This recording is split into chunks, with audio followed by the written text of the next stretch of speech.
Bismillahirrahmanirrahim. Assalamualaikum dan selamat petang. Hari ini kita berjumpa di Lepak Atlas Kopak Podcast. So kita sembang santai-santai, membicarakan topik yang diberikan hari ini, sesuatu yang berkaitan dengan industri filem.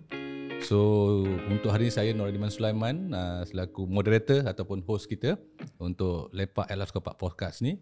Dan kita bawakan tokoh-tokoh ataupun legend-legend dalam industri perfilman negara yang saya rasa sebenarnya tak perlu perkenalkan lagi. Mereka ni penuh dengan kontroversi dan juga credibility yang tak perlu dipertikaikan. Tapi untuk tujuan formality, kena juga saya introduce mereka lah. Ya. Di sebelah kiri saya, Tuan Tanah kita, Tuan Haji Burhanuddin Mat Razi, pengarah urusan kumpulan syarikat Atlas Kopak. Selamat datang Tuan Haji. Ya, Assalamualaikum. Salam. Bro kita, Datuk Norman Abdul Halim, maintain muda daripada zaman aku tengok konsert KRU 99 sampai sekarang. Tu je lah muka dia. Dan juga selaku CEO kumpulan syarikat KRU. Ya, terima kasih. The most orang yang bukan Melayu tapi macam Melayu. Dia celebrate raya semua. Raya haji dia celebrate bagi unta. Raya puasa dia bagi duit raya. So raya Cina pun dia celebrate. Tak lain tak bukan Major Kehormat David Teo from Metro West. Selamat datang. Ya, selamat. So tuan-tuan, perempuan tak ada, tuan-tuan je semua. Hari ini kita akan bincang secara santai, tapi topiknya agak berat. Dan saya rasa boleh mengundang pelbagai komen mungkin ataupun reaksi mereka-mereka di luar sana. Yang mana saya dimaklumkan topik kita hari ini kita bincangkan ialah antara filem anugerah dan filem komersial. So saya rasa ini membawa definisi yang pelbagai, tetapi mungkin kita boleh dapatkan pandangan daripada kekanda-kekanda depan saya ni, bagaimana kita nak menghuraikannya. So untuk permulaan, saya nak tanya Tuan Haji dulu lah. Bagaimana kita nak definisikan filem untuk anugerah ni? Ya, tentu filem untuk anugerah ni, bila dia menang anugerah, dia filem anugerah lah. Kriteria dia, filem tu mesti mempunyai sesuatu cerita yang tak ditonjolkan. Dan dia ada seni dia ada art dia. Dan yang eloknya kita boleh buat satu filem yang disukai oleh masses.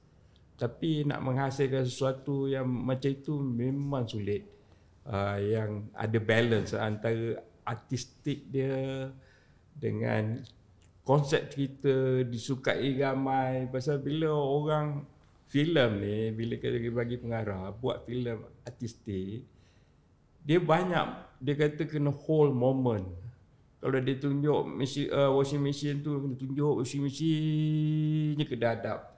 Tapi kalau orang biasa, dia tak boleh terima ini apa benda ni. Kalau dia cakap ini art, sinematografi. Sinematografi, tunjuk scene gitu lama. Kita yalah, macam saya penerbit, saya tak tahan tengok tu pasal duit hilang lah. Masa mahal kat color grading.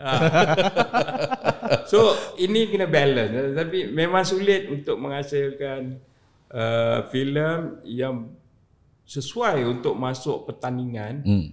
Tetapi dia memenuhi cita rasa the masses. Masses ni kena tengok. Di Malaysia ni masses dia dengan orang-orang di barat atau orang-orang di Indonesia lain kehendak dia. Right. Di sini kita kena perhatikan siapa yang pergi panggung. Right. Kebanyakan yang pergi panggung tu kadang-kadang orang Felda, Mak Rempit, dia suka pergi panggung. Jadi cerita dia mesti mengarah kepada mereka, kehendak mereka. Itu yang sulit yang kita nak buat filem artistik gitu. Orang yang suka filem artistik ni orang yang sekolah. Orang yang pergi ke universiti ke apa, jadi orang ada pelajaran. Tapi bukan mereka yang pergi ke panggung. Ini jadi masalahnya. Kita kena balance antara penerbit dengan nak memenuhi kehendak selera penonton. Datuk Norman, you biasa travel pergi festival filem international. Kita pernah jumpa dekat Cannes, Locarno dan sebagainya. Dan kita lihat filem-filem yang dipertandingkan, kalau kita sebut filem anugerah lah, kebanyakan filem-filem yang bercorak human story, very ethnic base ataupun cerita berkaitan dengan bioepics. So selalu filem-filem ni yang mendapat tempat dalam festival. So you melihat adakah ini kriteria filem anugerah? Okay, kalau cakap pasal anugerah, dia kat festival-festival antarabangsa pun sebenarnya ada genre-genre dia pula. Ada anugerah horror, ada anugerah animasi, ada macam-macam genre dia. Jadi festival, kita tengok festival macam mana. Jadi kita kena tahu bagaimana menentukan filem tu akan menang menjuarai apa-apa anugerah pula. Kita kena faham bahawa juri-jurinya terdiri pada mereka-mereka yang belajar falsafah perfilman. Jadi dia bukannya jurinya bukan yang rakyat yang membeli tiket. Right. Biasanya dia nak memenangkan filem-filem sebeginilah. Yeah. Jadi bagi saya sebenarnya tak ada salah. Dua-dua genre ni sebenarnya ada dua aliran ni memang kena bergerak seiring. Kerana kita kena lihat filem-filem yang bertemakan festival ni selalunya dia berbajet rendah. Dia lebih kepada human stories. Tak ada special effects apa semua, tak payah sound effects pun, tak payah music score pun. Kadang-kadang very raw. Very plain raw. Kerana they want to capture the emotion of the actor and the director, how they direct the film. Jadi sebenarnya acuan begitu. Ini sebenarnya macam kita nak makan apa-apalah, kita suka roti canai ke nasi lemak ke, ataupun kita nak diet, nak makan tak ada garam, tak ada gula, tapi kita dapat makanan dia juga.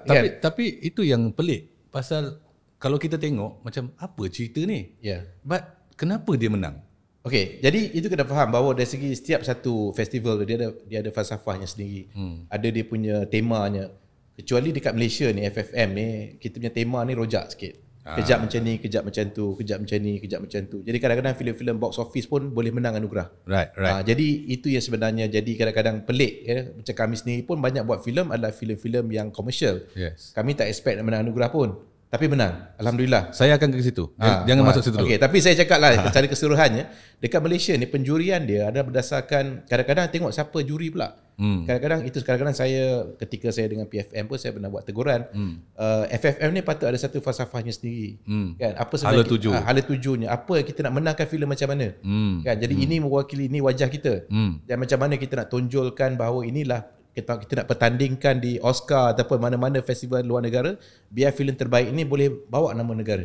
Betul. Jadi itulah perbezaannya. Tak malulah kalau kita keluar. Betul. Kadang-kadang kalau saya cakap, terus terang saya cakap, kalau kata filem-filem kami ataupun filem-filem Datuk Yusof yang menang festival filem pun, saya tak sesuai nak pertandingkan dekat Oscar. It's not the kind of film that would actually fit maksudnya criteria. Nice for Malaysia, but belum tentu setanding untuk kita. Tak, pasal genrenya selalunya memang kita buat genre filem. Jadi seram lah, action lah. Kita berdasarkan selera penonton tempatan. Kita buat ada filem komedi memang jarang nak menang anugerah lah. Saya bagi terus terang cakap, kalau you buat filem komedi confirm tak akan menang. Jadi apa yang kita nak cakap kat sini ialah dari segi aliran dia berbeza sebenarnya. Tapi tak ada there's no right and wrong. That's why you talk about art. There's no right and wrong. Jadi kecuali yang kepada yang menonton ni, dia akan memilih filem-filem yang box office. Kebanyakan kalinya filem-filem ada formula tersendiri, ada 3 act punya style, dan then kebanyakan story dia kadang-kadang luar biasa. Ada superhero, orang boleh terbang lah, orang boleh yalah benda yang pelik-pelik lah orang pelik kan. Tapi kadang-kadang kat situ nak tengok kan. Jadi tapi lagi satu saya nak katakan tentang filem-filem yang anugerah ni, selalunya dia ada bawa satu message. Kadang-kadang ada kritikan sosial kat situ. Jadi cynical dia cynical, nak sindir pemimpin, sindir kerajaan. Kadang-kadang isu-isu macam tu yang kadang-kadang memenangkan sesuatu. Contohnya filem yang memenangi macam Bollywoodnya filem tu yang menang Oscar, Slumdog Millionaire. Itu is also another it's cynical. It's cynical. It's actually menceritakan macam mana suasana yang buruk tentang kerajaan, apa suasana kehidupan masyarakat kat sana. Jadi kat situ yang selalunya pengkritik luar negara ni, dia melihat kita merendahkan kita punya sosioekonomi kita sendiri kan. Kadang-kadang itu orang memenangkan filem macam ni kerana mereka memperjuangkan sesuatu. Dia nak sampaikan sesuatu message. Dia ada misi dia lah. Betul. Kalau kita nak cerita pasal filem komersial, yang paling layak sekali lah dia buat filem macam Kilang satu ketika dulu. Tapi ada menang anugerah ke bos? Ada menang tak? Menang the best producer. And the best blockbuster. Okey lah tu, itu yang paling penting. Saya paling suka blockbuster lah. Mesti buat wang punya kan? Sebab kalau best producer pun tak ada untung juga. Kalau so, David, saya tengok you satu ketika dulu, mungkin lately ada kurang sikit produce kan, after pandemic especially, but before this David kerap mengeluarkan filem. Boleh kata dalam setahun kurang-kurang ada 2 ke 3 filem yang you akan hasilkan. Dan memang you go for commercial, and then penceritaan yang berdasarkan demografik yang muda, age of 18 sampai 30 lah, itu range you punya film kan. So adakah itu faktor yang you tentukan sebagai filem you sebagai filem komersial? Sebenarnya saya bukan sekolah perfilman punya orang kan. Saya hanya ingat ialah berapa wang untung. Ada untung. Money sense first. Ada untung atau tak ada untung. Saya menjadi penerbit pun sebab seorang pengarah kata boleh untung dalam bidang ini. Itu yang menarik saya invest di dalam penerbitan. So kira you terjebak lah sebenarnya. Terjebak sebab dia kata untung. Kalau cuba dia cakap itu ambil award tapi I tanya ada untung, dia tak ada, selamanya tak akan jadi. Tapi sekarang. first film you rugi kan? Itu yang apa Alif Syukur 21 kan? Syukur 21. Sebab kita dengar untung itu so terjun lah masa tu. dah terjun sebenarnya dia lah seperti satu lubang. Lagi dalam. Kita kata kalau peribahasa orang lama kata letak wang siling dalam perigi.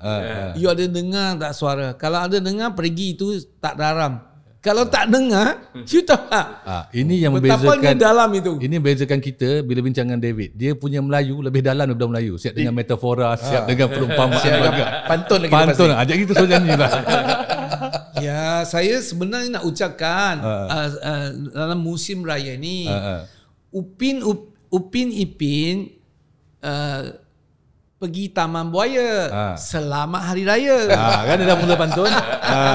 Ini yang saya nak opening sebenarnya. Tapi kita masuk dulu komersial. Tapi cerita duit kan. Cerita So duit. sebenarnya saya daripada tahun 2000 buat satu filem, 2001 buat 3 filem. Lepas itu 5, 6, 7, 10, 15, 20. That's my maximum per year is 20 title. 20 Dah macam film. buat kilang kan. Setiap minggu tu ada je dia punya produksi dia kat jalan. Kalau ada seketika pergi Pawagam, kalau tanpa poster saya itu Pawagam pun tak boleh buka lah. Dia Metro tu kat mana-mana lah masa tu kan. Ya betul. Tapi kalau kita tengok dia punya perjalanan mengikut masa dah jalan, kalau apabila you tengok penerbit datang, MCO datang kan, you tengok saya tak menerbit apa pun kan, tapi I still boleh survive. Why? I ada 151 jodoh film yang you boleh niagakan semula. sebab tak ada penerbitan. TV station semua minta balik nak beli itu copyright. Jadi you resell lah kiranya. So I penerbit pun ada berjuta ringgit untung lah. So kira you berniaga dengan IP you lah So kiranya. maksud saya itu komersial penting tak? Penting lah. Kalau itu komersial tak penting, ambil award, apabila pandemik datang, award boleh makan tak? You rasa? Ini yang Tak kontroversi boleh ni. makan kan? Commercial cari makan. Award tak boleh cari makan. Sedangkan menghayarkan seketika naik ke pentas dengan begitu banyak orang menonton dia live dalam TV, megahnya, belagaknya. Tetapi apabila realiti menghadapi cabaran, you sekarang you boleh hidup tak? Boleh teruskan perjuangan dalam ini industri penerbitan tak? Atau berkarya you lagi tak? Saya teringat ada Rahman Ramli punya dialog dalam Pontianak Naik Minyak. Dia kata director nak berkarya, penulis skrip nak berkarya, pelakon nak berkarya, DOP nak berkarya, producer bila nak buat duit. So ini ke yang David cuba maksudkan? Producer kayap. Kayap. Tapi kalau kita filem kita dapat award, dan setiasa dapat award, dan kita buat blockbuster juga, kita menjadi producer yang belagak. Nak jual produk, tarik harga. Saya ingat bezanya. Lu mau angkat, tak mau kena ikut. Tapi kalau pandangan sebegini, katakanlah saya sebab nak ambil award, sebelum saya ambil award, saya sudah tutup kedai. Because Sudah tak boleh berniaga. kalau I dah cuba pergi ambil award, kan kalau tak dapat, bukan you mesti you buat artistic movie boleh dapat award. Sebab tadi Datuk Norman kata juri lain. Juri kali ini dia kata itu yang blockbuster itu KL Gangster dapat award the best best film ke apa kan. Sebab juri berubah dan you punya karya sudah tak ada value. Dan tapi you tak boleh next, you tak boleh terbit lagi lah. So kalau apabila kita tak boleh survive, how to terus karya untuk dapat award. So arti katanya David melihat sudut komersial tu ialah tentang survival lebih penting daripada menang award. Itu maksud you? Itu sebab saya kata masa membuktikan survival adalah pembukti yang itu orang masih berkarya tak? Maksudnya Kalau dia pernah dapat award pada 2002, sekarang orang ingat itu producer nama dia siapa, pengarah dia siapa tak? Cuba kita fikir, tak lama pun 202 sekarang dah 20 tahun. Tak ingat. dia masih ada lah, mungkin tidak aktif lagi lah. Tadi saya cakap terus terang lah kan. Kita janganlah tutup, cakap terus terang lah. You tadi cakap itu pengarah UB. Itu orang tua seperti you orang yang tua punya orang boleh cakap dia ada popular. Orang muda tak kenal dia siapa lah. Yalah, of Why? course lah. Because dia sudah tak ada karya. Dia dulu tak ada, I think bukan 20 tahun, I think more than that. Dia dapat award pernah lah kan. Tetapi masyarakat, orang karya, industri punya orang yang baru, generasi masuk dalam ini, dia pun tak kenal dia siapa. Itu dari segi pengarahan lah maksudnya kan. Dia bukan penerbit kan. Penerbit pun sama. You kalau dah tak menerbit, I think you pernah dengar dulu seketika kuat itu Nizaman. Kuat tak? Ya. Kuat mah. Drama lah. Film dia filem pun ada, tapi dia I tak masuk sequence tengah lah. dia buat few film tengah naik lah kan. Tapi when dia dah stop lama kelamaan, orang tak saya cakap dia pudar I lah. kena cakap Shani punya mak kena tak? Oh kena. Sebab Shani ada acting. Yes. Producer dah tak menerbit, dia dah jadi orang tak kena. Yalah, Penerbit penerbit dimakan mesti usia. terbit kan. Kalau tak terbit, dia bukan penerbit lagi. Penerbit pencen memang tak laku. Itu sebab I kata I kena sebuai baru boleh terbit. Pelakon pencen masih boleh laku. Orang masih kenal lama. Orang masih panggil juga untuk apa tu jadi datuk ke apa. Tapi penerbit pencen orang tak pandang dah. Itu yang saya tak mau jadi penerbit pencen. Sebab penerbit dia sebenarnya bukan kerja teruk sangat. Dia hanya dulu ialah calculation wang, sekarang ialah tekan itu bank transfer. Itu aja kerja, bukan nak kerja teruk sangat. So kita nak jadi penerbit berterusan walaupun umur meningkat, tetapi kita boleh terusan. So Itu maksud sebab I David kata, kalau saya boleh simpulkan ialah commercial film is a must untuk kita teruskan kehidupan dan juga survival for the next business 5-10 years, is it? dia boleh tahan lama. Dan dia Sustainability in dan terms of financial lah kiranya. I beritahu you lah, kalau kita kata kita pakai senjata 6 biji punya itu peluru, tembak mungkin tak kena kan. Kita pakai machine gun, tak pandai punya orang tembak. Tapi peluru kena banyak. Tak pandai orang tembak pun boleh kena. Maksud saya, you tembak banyak title, you buat film bawa banyak, lama-lama you dapatlah satu. Tapi So dua-dua pun dapat lah. Award pun dapat. Itu sesekali ya. Itu bukan penting, tapi tertembak. Kan? cerita pasal peluru yang banyak peluru tapi keluar jarang-jarang. Itu dia So totally Last lain. Kopak ni dia different. Walaupun dia animasi, tapi yalah kita tengok genre animasi yang dia hasilkan kan. Dia ada human story dia, macam Chris yang Mangtunggal. Misi cerita di sebalik ialah apa nama tentang kemaafan. So dia mengangkat tema kemanusiaan tetapi dalam animasi. Apa yang saya tak faham ialah Last Kopak invest dalam sesebuah filem dia sampai puluhan juta dan mengambil masa yang sampai 2-3 tahun untuk dihasilkan. Sesetengah penerbit tak boleh sustain kalau ini. Dan dalam masa sama dia pergi ke commercial box office dan juga mengangkat filem tu untuk ke festival filem. So Haji, apa formula yang you buat sebenarnya untuk jadikan filem-filem yang dihasilkan oleh Skopak ni sebegitu rupa? Adakah memang you tak ada misi, happen to be, ataupun memang you dah sasarkan sebegitu sebenarnya? Ya, tergantung pada sebenarnya Ajah yang kontrol konten ni. So dia ni seorang penulis cerita yang dia nak mengetengahkan budaya kita. Filem Upin Ipin Chris yang Mangtunggal ni memang lama pembuatan dia, 5 tahun. 5 tahun. Bukan saja in terms of skill development for the star. Saya dengar kata Act 1 saja ambil 2 tahun nak disiapkan. Act 1 tu scene yang pertama 82 kali reject. Kalau kita dah tutup dah. Itu memang betul lah. Itu sebab saya tak mau buat. Memang Saya kata dia orang gila yang boleh buat. David 3 minggu sudah siap filem. betul. Ini cerita betul lah. Boleh tanya David. Masa saya nak buat Lekopak ni loh, orang yang pertama saya jumpa David. Saya ini yang orang pergi tak tahu ni. studio David dengan isteri saya dan saya tunjuk saya nak buat animasi. Dia pergi cakap saya tak faham. Saya tak faham bisnes ni. So you cakap dekat Tuan Haji, Ya, dia tak faham. betul. Dia tak nak. Tapi bila saya dah meletup semua, dia datang. Right. Sebenarnya. Right. So you sudah keluar itu telur emas lah. Saya cakap, dulu saya suruh mau kasih itik, keluar telur emas, you tak nak jaga. Tapi Hajar adalah seorang yang mementingkan story. Okay, bagaimana yang menjadikan human story dalam platform animasi ni satu filem yang boleh diangkat ke festival? Ya, dia membuat cerita Upin Chris Yaman Tunggal tu, dikumpulkannya semua cerita penglipur lara, people story. Lepas tu kita kita nak buat cerita macam mana kita nak connect semua tu. So dah buat cerita tu, lepas tu kita ambil inspirasi daripada Chris. Chris yang tak ada bilah. Macam mana Chris tu nak timbul? Itu yang dia fikir-fikir lama, dia buat Air Mata Kemaafan.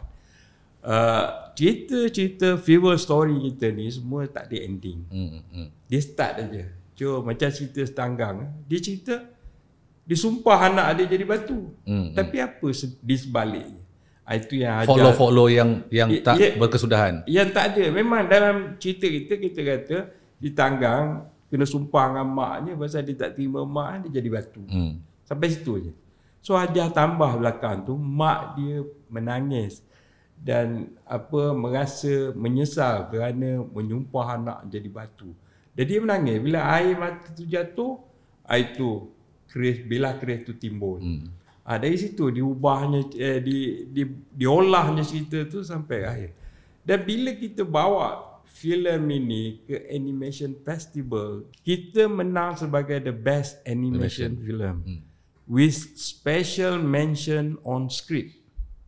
Itu. Mana skrip tu yang diangkat lah kiranya. Diangkat.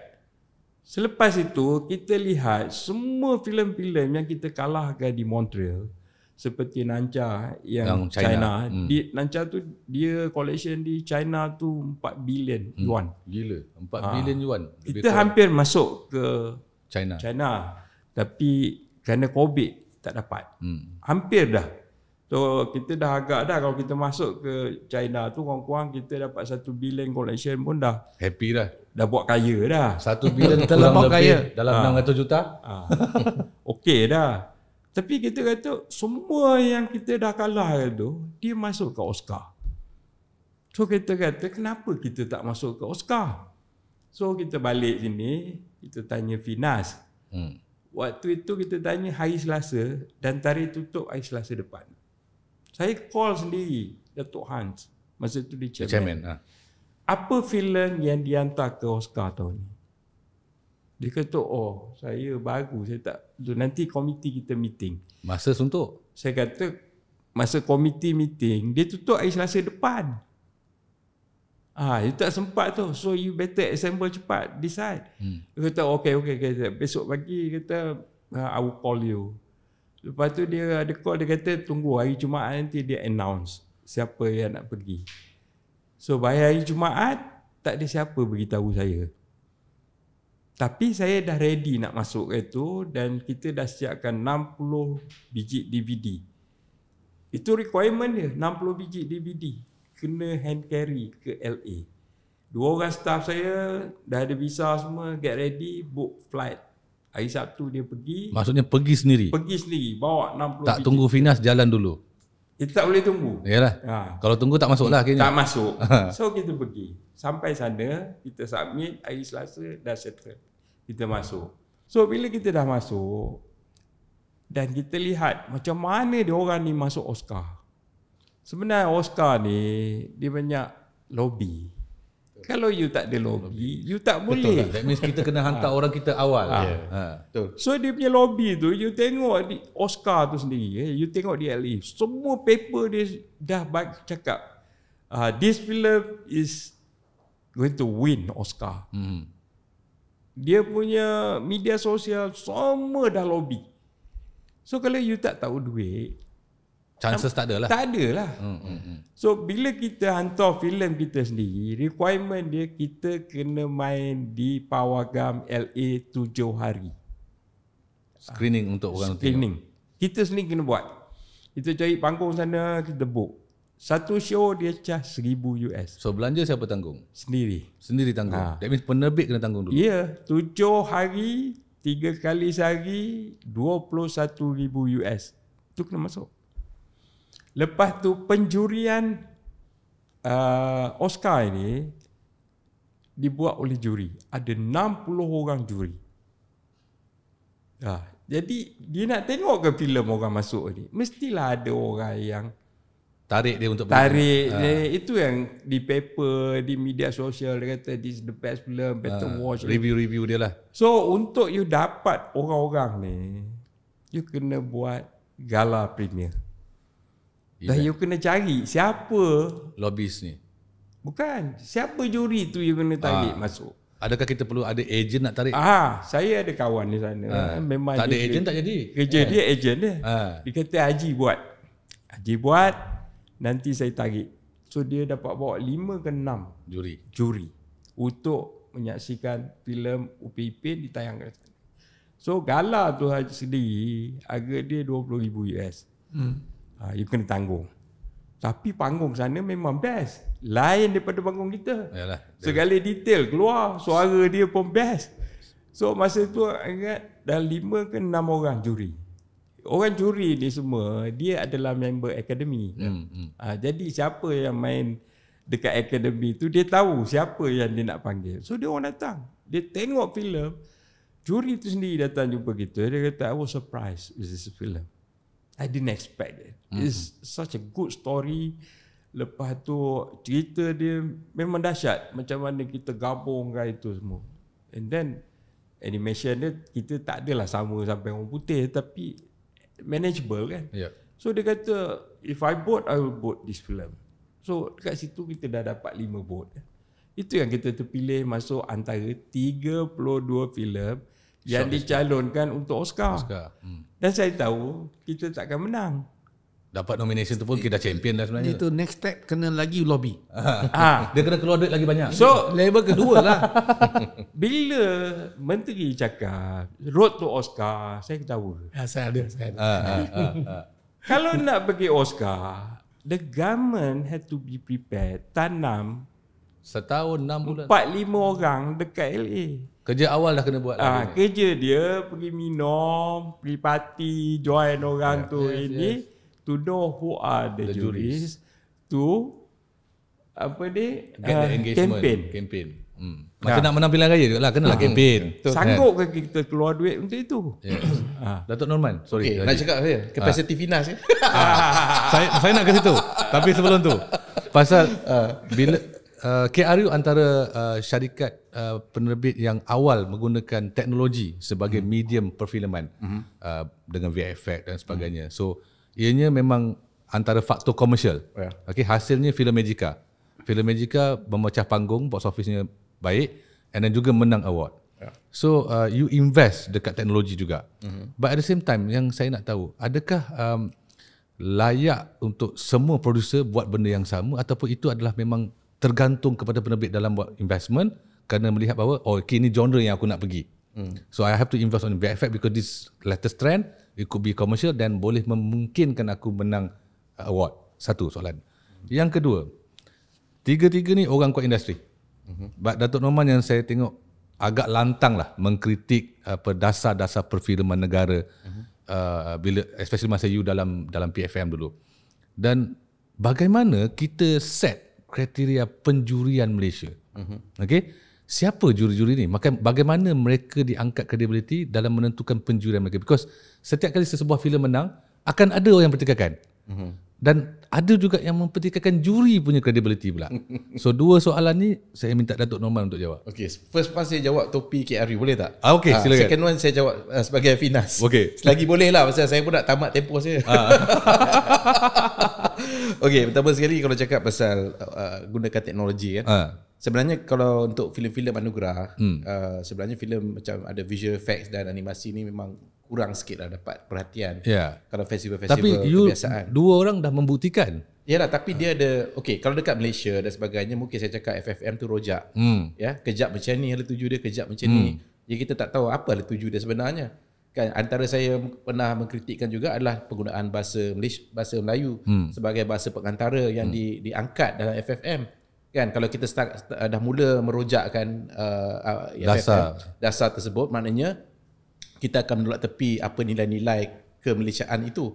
Dan itu sebenarnya antara perkara yang pernah saya kritik daripada PFM lah. Yes. Tapi yang kalau saya nak balik kepada isu teknologi, pelaburan dan sebagainya, saya rasa kalau ikut trend sekarang ni, FFM ni seolah-olah mengangkat filem-filem yang bertemakan kemanusiaan ataupun kritikan sosial ataupun mana-mana elemen-elemen yang dikenali FFM tu sebegitu. Yes. Ya, jadi tak adalah macam kena ada filem rempit ke, filem aksi ke, filem kadang-kadang kalau buat filem macam tu lagi kurang dapat perhatian. Kerana juri-jurinya terdiri daripada mereka-mereka yang membawa falsafah filem yang berbeza daripada mereka yang menonton filem di pawagam. Yang pembeli tiket. Jadi saya nampak macam sekarang ni hala tujunya ke situ, kan. Dan bagi saya rasa tak perlu tapi kecuali technical tu kena jagalah. Kan janganlah audio dia pun ada dengar ada buzzing ke apa ke, picture dia kena jelas. Kena cantik lah hasil dia, quality film. Jadi saya nampak FFM sebelum ini yang mengangkat filem-filem seperti Hikayat Merumah Wangsa, Magica ataupun filem-filem daripada Scope Productions adalah kerana berdasarkan the production value. It's not so much on the tema filem tu sendiri. Yes. Kalau tema filem tu sendiri rojak, ya. Tapi kalau kita lihat dari sudut penghasilan yang boleh kata dari segi mutu teknikalnya, kebiasaannya filem-filem yang menang anugerah di FFM adalah filem-filem yang banyak skor dari segi kategori-kategori teknikal. Yes. Kan, skor musiknya, penataan bunyinya, dia punya DP, dia punya sinematografi, pelakon pun kadang-kadang, pengarah tak semestinya macam filem masa Magica menang dan juga masa Merumah menang, Yusri Edri tak menang pengarah. Kan dia menang, Edri menang pengarah harapan tapi tidak menang pengarah terbaik.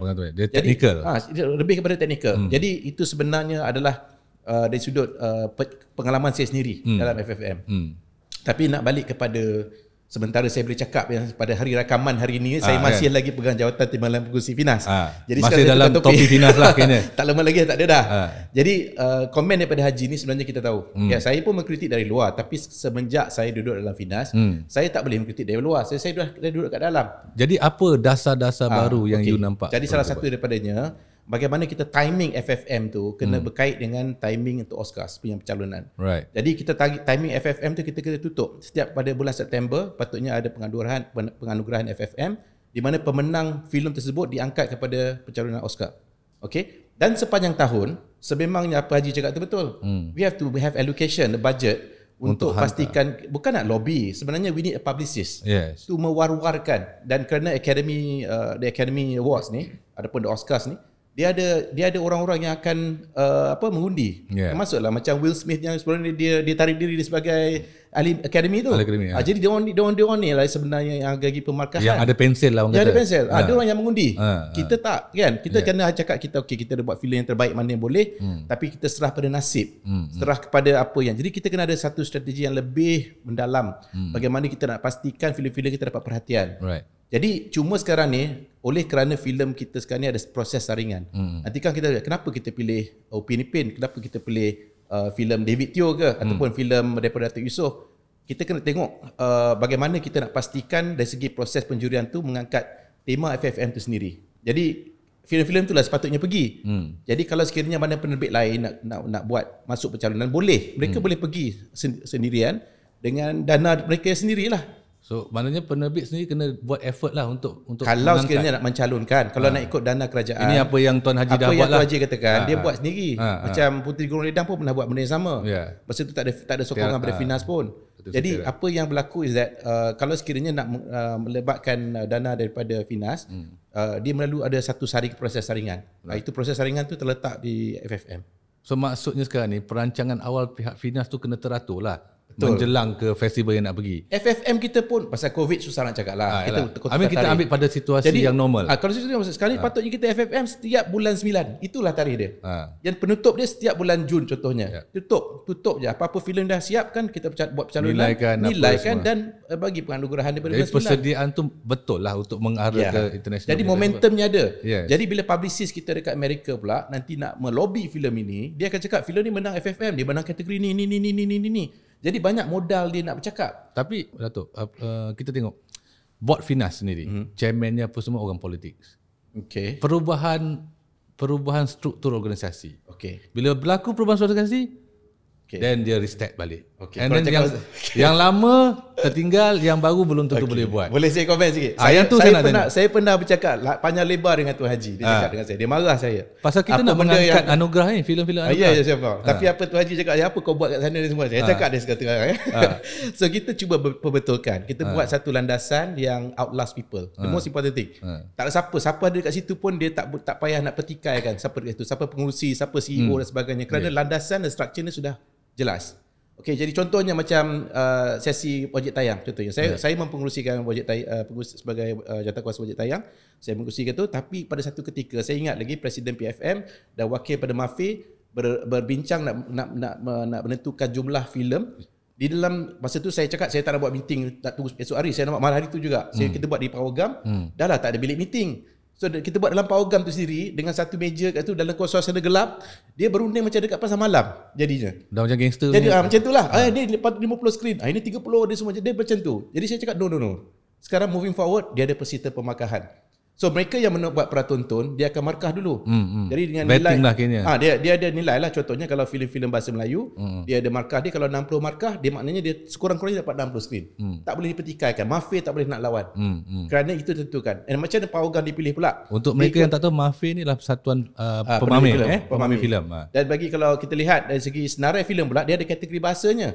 Kerana ada Pawagam yang popular dengan filem bahasa Cina, ada Pawagam yang popular bahasa India, ada Pawagam bahasa Melayu. Jadi kita dapat satu data daripada Finas setiap bulan dikemaskinikan senarai 100 Pawagam menggunakan bahasa Melayu. Jadi kita pastikan 60 filem yang kawan ni dapat ni, markah ni, dia dapat semua 60 yang teratas. Right. Jadi sekarang ni is data driven. Tak patut susah pun lepas ni. Jadi sama juga dengan isu yang macam mana Adi cakapkan tentang kalau tukar chairman, tukar board, tukar CEO, semua dasar bertukar. Jadi baru-baru ni kita ada buat satu pemantauan kita selama 2 tahun dan pada bulan Oktober lalu saya dilantik sebagai pengurusi Jawatankuasa Transformasi Finas untuk menyiapkan paper yang di mana it will be a structure that can be referred to by the next board. Maksudnya dia berkontinuiti lah. Yes. Tidak nanti kan orang baru masuk, yang lama tak nak pakai dah. Betul. Dah buat benda-benda. Sudahnya back re-engineer. Betul. Buang masa banyak. Exactly. Masalah sama aja. Exactly. Kita tak pernah selesaikan. Jadi sekarang ni saya pun masuk Finas ni pun dengan reluctantly for your information. Yes. Mula-mula saya tak nak masuk. Tapi mula dipujuk dan sudahnya saya faham kenapa selalu saya bising kat luar. Saya masuk dalam. No, you kena buat kerja. Dengan kawan-kawan lah. Bukan saya seorang. Dengan kawan-kawan semua sekali. Kita buat struktur tu dan dengan harapan ini akan diteruskan. Dan kita nak perkasakan Finas, perkasakan industri dan kemakmuran bagi warga industri akan terus terbela. Itu yang penting. Kerana kita tak nak lihat di mana ini sebagai nak menangkan siapa-siapa ke apa ni. It's non-political at all. In fact, we are trying to build an economic environment yang ekosistem yang baik. Termasuklah from cetak rompak, penggalakan pelaburan, bagaimana kita nak menjana pendapatan dari segi royalty, seperti mana industri muzik sebenarnya filem pun layak, penerbit pun patut dapat royalty, pengkarya pun dapat royalty, pelaku pun patut dapat royalty. Tapi semua kita sekarang ni macam filem penerbit sajalah kan. Tak ada sekarang ni penerbit dia lesenkan. Tapi kalau disiarkan di tempat awam, contoh kedai mamak ataupun dekat restoran dan sebagainya ataupun naik bas, masih ada IP. Patutnya ada boleh dapat royalty lagi. Yes. Jadi itu perkara itu semua tu sudah disyorkan dan diluluskan dalam mesyuarat khas Finas baru-baru ini dan kita berharap ahli lembaga yang baru yang mengambil alih menggunakan sebanyak mana boleh lah struktur yang ada. Bukan inilah solid kerana ini bukannya kitab suci yang tak boleh tukar. Ini boleh dirombak dan ditambah baik di masa akan datang. Termasuklah isu-isu berkaitan tentang Oscar ni. Jadi saya harap lah daripada dengan adanya fact finding ni dan dibukukan juga, ini benda ni akan insya-Allah akan mempercepatkan proses lah. Kalau ini yang dibuat dan kita fixkan dah ada continuity, dasar kita boleh terus ke depan. Tapi kalau kita keep on re-engineering, I don't think it must be data driven. Yes. It cannot be sentiment, it cannot be personal thoughts or perasaan peribadi dan sebagainya. Betul. Dia sebab this is my era. No, it must be data driven. Itu yang berlaku sebelum ni pun kan. Betul. Mr. David, bila cakap pasal film komersial, now with the pandemic of COVID-19, now kita nak berubah ke endemic. So you tengok sebagai penerbit yang aktif. Sekarang ni dah lama tak tengok filem-filem baru you lah. Selalunya you akan sentiasa ada dalam market kan. Adakah moving to fasa endemic ini you akan kembali menerbitkan filem-filem komersial you seperti biasa ataupun no, I dah tak nak buat apa-apa dah. I nak relax saja. Sebenarnya semalam saya baru berbincang dengan Sam. Saya. Dia pun tanya soalan sama lah. tanyakan. Kebetulan. Pasal you dah lama tau. Selalu dia mesti bising punya, kan? Saya pun cakap dengan dia, mungkin dia ada sikit wang dia nak jadi penerbit lah kan. Takkanlah berlakon sendiri saja kan. Saya cakap senang saja. Kita nak inject itu vaksin, banyak orang jadi tikus putih. Tikus makmal lah. Testing kan. Sekejap ada WHO kata okey, sekejap tak okey kan. Kita biarkan sekarang siapa yang nak jadi tikus putih, biar dia tengok. Dia masuk dulu. Test itu vaksin. Maksudnya test tayang. Memang test komersial vaksin lah. Dia yang jadikan tikus putih dulu. Kita di sana tengok mati ke tak mati. Oh tak mati. So maksudnya you tunggu dan lihat dululah. Kalau tak mati 1 ekor tak betul tau. So eksperimen mana boleh tengok 1 ekor aja. So you kena tunggu 5-6 ekor lah mati. Bukan, dia kena tengok 20 ekor. Tengok. Dalam 20 ekor berapa yang hidup? Satu yang hidup. You berani tak? Kalau semua hidup macam mana? Kalau semua hidup terus masuklah. Saya baru mulalah tengah malam. Boleh start buka lah. So maksudnya dia sangat opportunity. Dia punya mauduk dia dalam penerbitan filem totally commercial. Jangan cerita anugerah kan dia. Tapi saya cakap terus terang je, sekarang ni kita tengok trend filem-filem barat memang dapat ke depan yang baik. Dan keduanya banyak filem-filem tempatan sekarang sudah masuk skim wajib tayang. Di mana kita akan dapat lihat filem-filem besar akan keluar pada tahun ini. So mereka juga berhak untuk dapat wajib tayang. Filem mana? Filem-filem luar. Of course not. Kita cakap filem tempatan. So kita tengok daripada dasar trend, tu masa kita pertahankan lah. Of course. Dari trend filem luar sekarang dapat prestasi yang baik. Filem-filem box office daripada Hollywood lah. Dan kita lihat bahawa filem-filem tempatan sekarang ni banyak dah masuk. Jadi sekarang ni banyak, even jadual sekarang ni sampai ke bulan November dan Disember. Pasal dah lama yang buat tak siap, dah tak dia keluar kan. Banyak yang menunggu. Apa yang David cakap ni betul. Sebenarnya kalau bagi penerbit macam saya sendiri pun, saya pun pakai topi balik KRU bagi saya pun tak tengok trend. Saya lebih fokus pada filem-filem di Astro-First. Ini pasal investment yang kita pegang betul ni lah. Pasal kan? kita buat dekat Astro-First, dia punya cost kurang daripada kita buat di Tele level kan. Jadi kita buat pelaburan kat situ dan ada juga filem yang Camp Mayu nak keluar pada tahun hadapan. Tapi kita macam filem animasi, kita nak buat sebuah filem berjudul Zan Orangutan. Ada bahasa Inggeris dia Zan Orangutan. Okay. So jadi sebutan je lah kita Englishkan lah kononnya. So jadi kami dah buat dalam proses dalam penerbitan sekarang. Dan sekarang ni kami buat slow-slow je. Pasal saya tahu nak buat siap cepat pun buat apa. No point because market tak ready. Itu kelebihan tahun ni banyak yang filem-filem yang bajet besar disimpan. Yes. Tak sempat nak keluar. Macam Datuk Usop kan. Yes. Nak keluar dah. Sekarang Mat Kilau. Tapi holding back tidakkah itu memarahkan lagi producer tu punya kebolehan membuat kutipan? Yang ini producer punya choice. Because dia rasa kan kalau dia keluar belum masa awal, tu dia keluar. Dia keluar awal itu dia rasa dia rugi. Dia tunggu market tu naik balik. So sekarang dah start orang berani taruh filem-filem yang dulu tak keluar.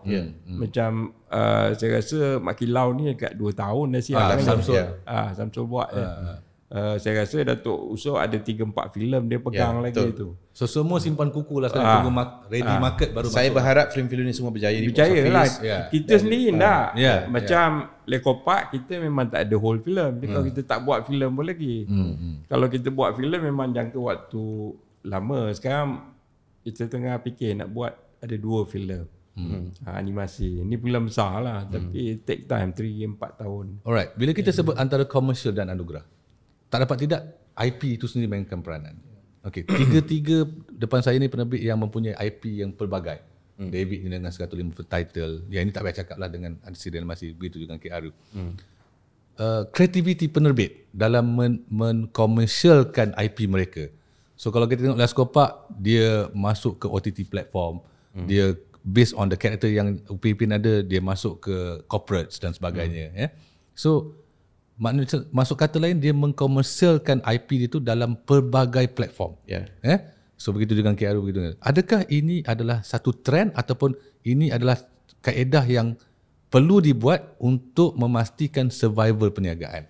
Dan kita letak tepi dulu anugerah. Soal survival. Ini kita cakap pasal strategi syarikat lah. Kan? Saya sendiri, saya position myself as a creative producer. I'm not just distributor or sebagai producer lihat dari segi aspek kewangan. Saya lihat dari segi strategi syarikat. Yang mana kita terapkan elemen kreativiti dalam semua penerbitan. Ada filem yang kita memang target untuk live action, ada yang low budget, ada high budget. ada genre-genre tertentu, ada juga filem animasi, dan juga sebenarnya saya masih lagi berminat nak buat filem-filem anugerah sebenarnya. Really? Yes, I am interested because I like the some art, bukanlah kita nama art house films, tapi cara penyampaiannya berbeza. I do enjoy watching some of the well produced art house films. Bukan yang boring ni macam Haji cakap tu. Washing machine tu lama dekat 10 minit tak adalah. Tapi they are right now sekarang ni Masih berkisah human story lah. human stories. So contohnya katalah kita buat cerita pasal orang bajau laut. Ya contohnya saya bagi contoh ataupun orang Iban di Rumah Panjang. Yes. It's very Ethnic cinematic lah. value-nya akan adalah satu perkara yang unik yang boleh kita berkongsi dengan dunia. Jadi penceritaannya of course must be based on the subject matter orang kat situ lah. Yes. Jadi kalau kita lihat kalau dekat orang bajau laut dekat Semporna tu banyak mereka tak ada IC kan. Apa cerita-cerita tentang Kehidupan mereka pun, Yes. kehidupan mereka hari itulah. Ya. Besok lah. Tapi janganlah buat macam shot jalan kaki panjang-panjang lama, shot kaki je semua, jangan, boring lah. Tapi kalau human stories like that, still something that you can enjoy. Dan kalau sekiranya kita boleh angkat filem-filem sebegini pula, ia akan mewarnai ni. But don't expect so much from the box office lah. Of course lah. Because ada yang dia buat itu strategi syarikat. Macam David dia tak percaya langsung nak buat festival, dia tak kisah. Dia cut off terus. Yang penting mau makan 20 tahun lagi yang datang. Jadi there's no right and wrong as well. Macam bagi saya kalau filem-filem art house ni, kalau kita nak buat filem-filem bertemakan drama sebegini, dia kena ada satu cinematic value yang membezakan kita. Saya tak naklah buat macam cerita macam drama TV you boleh tengok, no point. Itu boleh tengok tiap-tiap hari you boleh tengok kat TV. Itu telemovie drama dah banyak dah. So try to think something like that. Tetapi pada masa sama, kalau kita dapat penganugerahan daripada situ, ia membantu penjanamaan syarikat, meningkatkan kredibiliti syarikat. Kat situ kita ada pelbagai genre yang kita boleh lesenkan. Macam How David lah ada 150 title. Yang bagusnya filem art house ni dia cost tak tinggi. Dia control lah. And even pelakon-pelakon dia pun dia bukan yang macam pelakon. Kerana dia offer package kepada kru dia. 10 filem you dapat satu harga yang macam ni kan. Selalunya kalau orang nak buat karya ni, dia untuk filem art house ni dia bagi harga diskaun lah. Dia tahu dia nak buat ni nak something for their so called artistic value. Haji, menyambung pasal tadi aspek IP dan komersial, bagaimana kreativiti seorang penerbit tu dalam memperdagangkan apa yang dia ada untuk tujuan membesarkan investment yang dia dah buat pada satu IP. So Haji, apa strategi Haji yang menyebabkan Last Kopak satu filem tapi 10 tahun, 15 tahun masih lagi ada generate income? Kita ni beza daripada cara perniagaan orang lain lah, strategi. Yalah, sini features content kan. Macam Sini David dia buat filem banyak. Kita tak ada, kita pencenamaan. Upin branding dan itu sendiri. Daripada mula kita buat Upin, kita kata Upin ni dah famous. So kita mesti perah dia sampai towel tu kering lah orang kata. Tapi dia tak mau kering sekarang kan. Pasal tak besar, dia duduk kat umur 5 tahun. Itu pasal kita tak bagi dia besar. Dia tetap 6 tahun. Kan? Jadi dari dulu lagi kita dah tengok, saya dah tengok Disney punya perniagaan.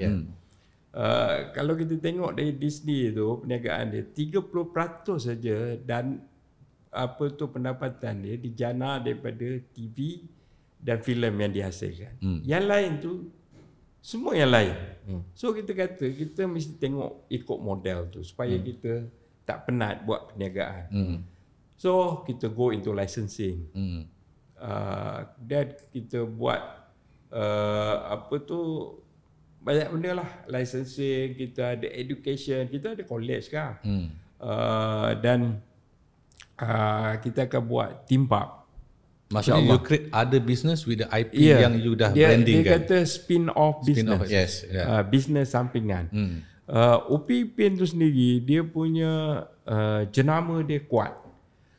Dan memang dikejar oleh banyak penghilang untuk dia tag. Dia melakukan barangan dia. Jadi kita go for licensing. Jadi untuk buat licensing ni kita kena famous kan Upin ni. Brand tu dululah. Brand tu. Upin ni sekarang kalau di YouTube kita dah 15 juta subscriber. Dia punya views 7 billion. Itu yang orang suka nak ambil Upin. Dia famous item lah kan. Famous item. Bila dia famous datang jumpa harga naik sikit lah kan. So kena pancung lah. banyak kot. Dia buat seminit sejuta kan. David, so kita masa tak panjang, saya akan one round, seorang satu. Okay. So David, for the next 20 years, will be Metro Wax still commercial filmmakers ataupun you ada satu period yang kata that's it, I'm done? Saya fikir falsafah kita bermula dari hari pertama berniaga. We ada businessman kan, kita berniaga. So kita takkan ubah pergi ke bukan berniaga punya bidang lah. Tak kira apa produk lah. So you masih dalam industri lah kira. Film is a product. Adakah you akan produk saja kan? So produk itu akan berdagang seterusnya. Like IP pun tak akan tamat tempo kan. Kalau kita berterusan ada tempo lagi kan. So kalau dari segi penerbitan, kita tak semestinya kita nak terbit dalam film sebenarnya. Itu terbitan dia boleh, contohnya one of that is YouTube lah, satu daripadanya. Platform lain lah kiranya. Sebab kita tak tahu ini film di Pawagam, dia punya teknologi adakah dia boleh sustain sampai selamanya. Sebab teknologi berubah, dia akan berubah. Yalah, selera penonton pun kan dah tak hanya ke panggung kan, menonton tontonan. Sebab kalau dibandingkan just tak lama, start saya 15 tahun dahulu, kenapa film saya pengarah baru ke, artis baru ke, scriptwriter baru ke, apa pun jadi, pun ada orang tengok. So you kata bintang tu apa? Bintang diceritakan, bukan diraih. Sebab waktu itu media sosial tak aktif. You tak ada pilihan. You mesti mau pergi Pawagam, either you suka tak suka, you mau berpacaran, you kena cari satu tempat gelap kan. Nak tengok wayang atau you nak horror, tujuan bukan horror, tujuan nak peluh sebab pura-pura takut peluh. Macam misi lain lah, misi lain tontonan lah. Saya tak setuju. Ini yang dahulu. Dulu orang buat macam tu Dulu kira jadi horror bukan suka itu horror. Pot dating lah, kira pot dating. Gimmick kan boleh peluh dia, boleh pegang dia sebab dia takut. I rasa David pakai formula ni lah. Sebab tu dia commercial. Tapi sekarang sudah berubah mah, tak semesti mau di sana kan. Ada banyak tempat yang mereka ada option kan. Lagipun dia boleh tengok itu apa horror di dalam YouTube, dia cari satu bilik. Lagi mudah lah daripada di dalam sinema kan. Iyalah. Lain macam David. Dia dah ke lain. Jauh dia pergi. Ini yang kata penonton dia berubah. So you akan pastikan filem-filem you masih memenuhi selera komersial berdasarkan apa yang berlaku tak pada semestinya di Pawagam. Yalah, apa yang berlaku dalam pasaran sekarang lah. Yes. Alright, thank you David. So Datuk Norman, last from you. Dalam mengangkat industri perfilman negara ke arah menang anugerah sama ada lokal ataupun international dan juga memastikan nilai komersial itu seiring. Now kita tengok banyak platform. Panggung wayang bukan lagi media utama untuk tontonan. Kita ada OTT, kita ada banyak cara medium untuk. Bagaimana dasar yang you cuba ubah bersama dengan Fina sekarang mampu kekal relevan agar dua ini seiring? Filem anugerah, filem komersial jalan paralel. Sekarang ni kalau di Finas, okeylah. Sekarang ni saya nak dalam beberapa hari terakhir ni sebagai timbalan. Berapa hari terakhir? Beberapa hari dah. 4-5 hari. Dah nak expired lagi. Dah expired dah. Boleh cakap lah sikit. Tak apa.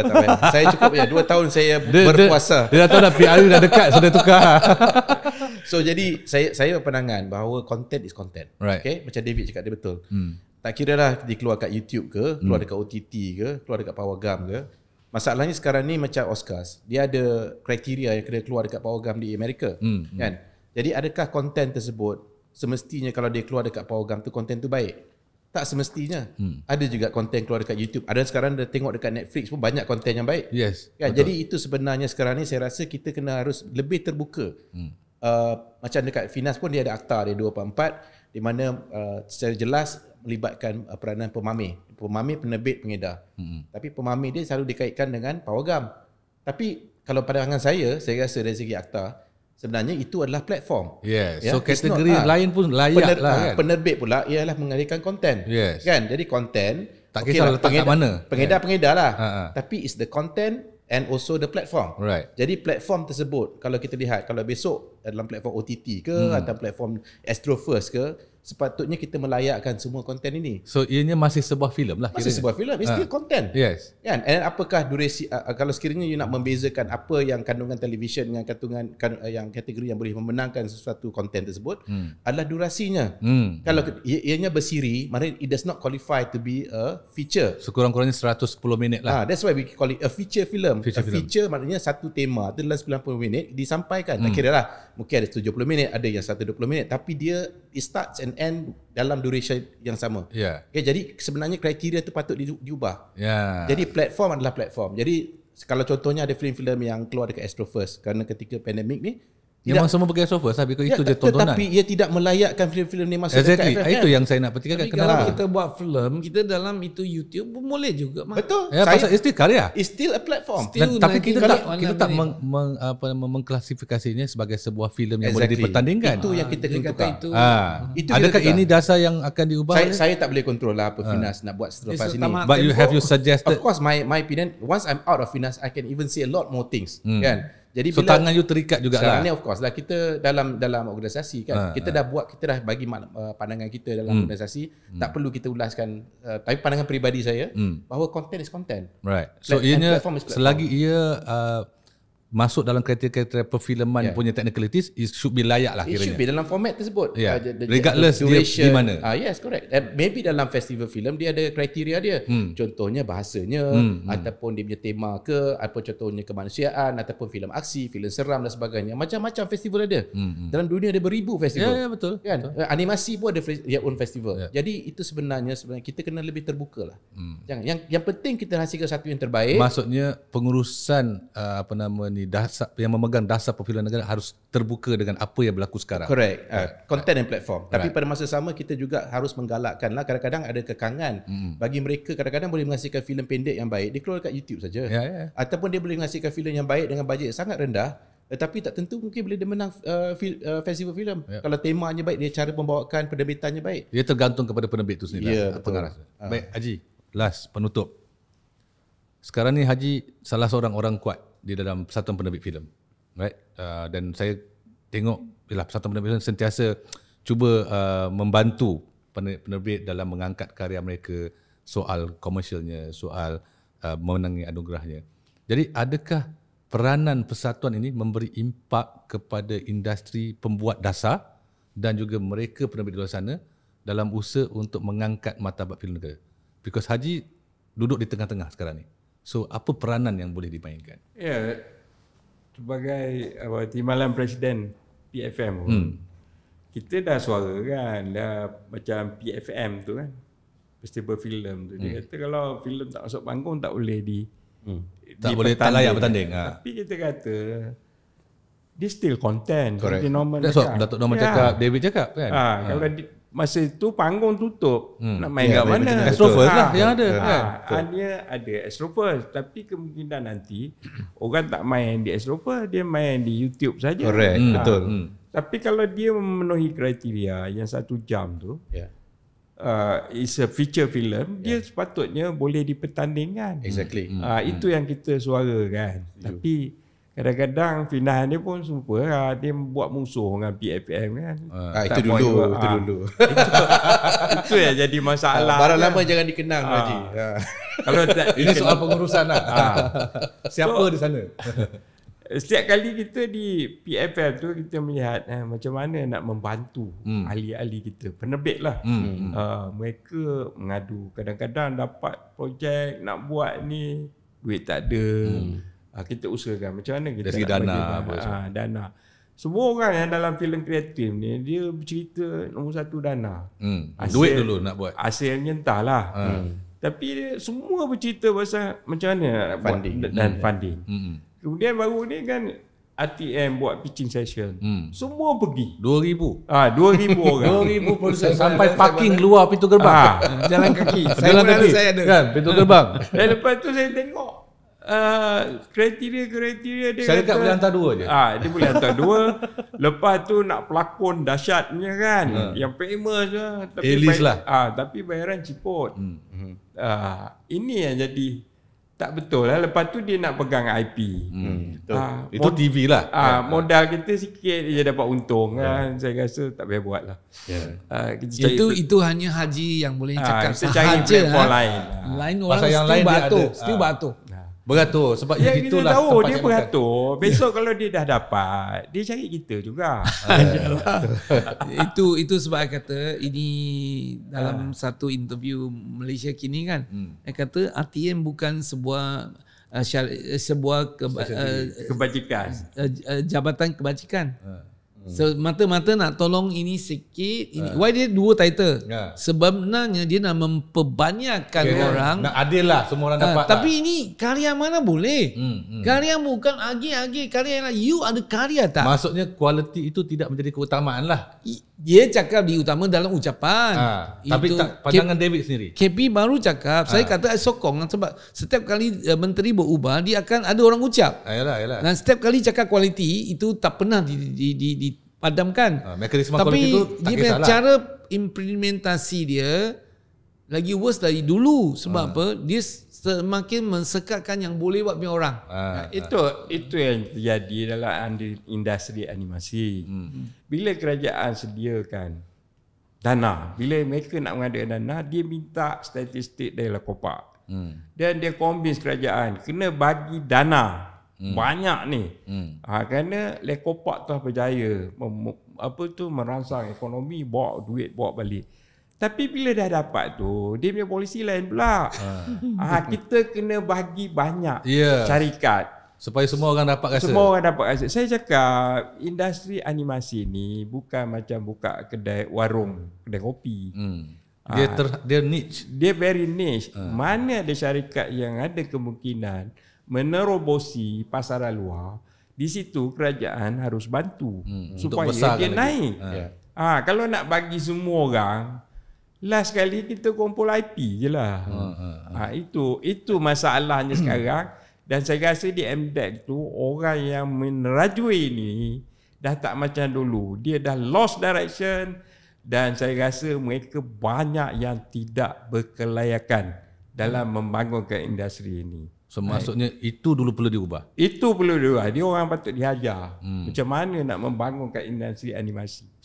Itu Haji cakap. Satu kritikan pedas daripada Tuan Haji. Ini saya yang cakap. Okay, last kali saya boleh cakap tak? Kalau apa saya setuju apa Haji cakap. Kerana dalam industri ni, kalau you buat kontraktor pun ada kelas F lah, A lah dan sebagainya. Jadi sama dengan penerbit.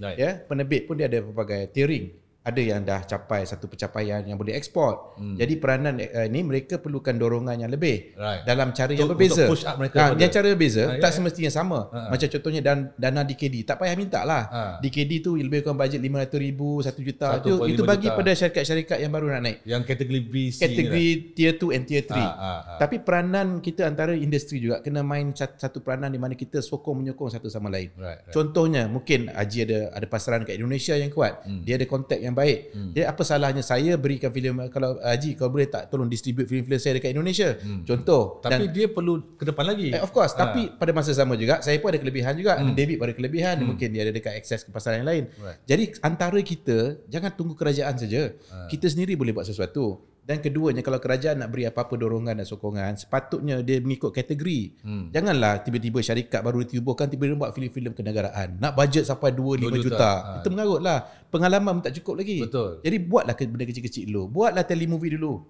Kan? Macam saya sendiri pun buat telemovie dulu. Masa tu zaman 1997, masa krisis ekonomi.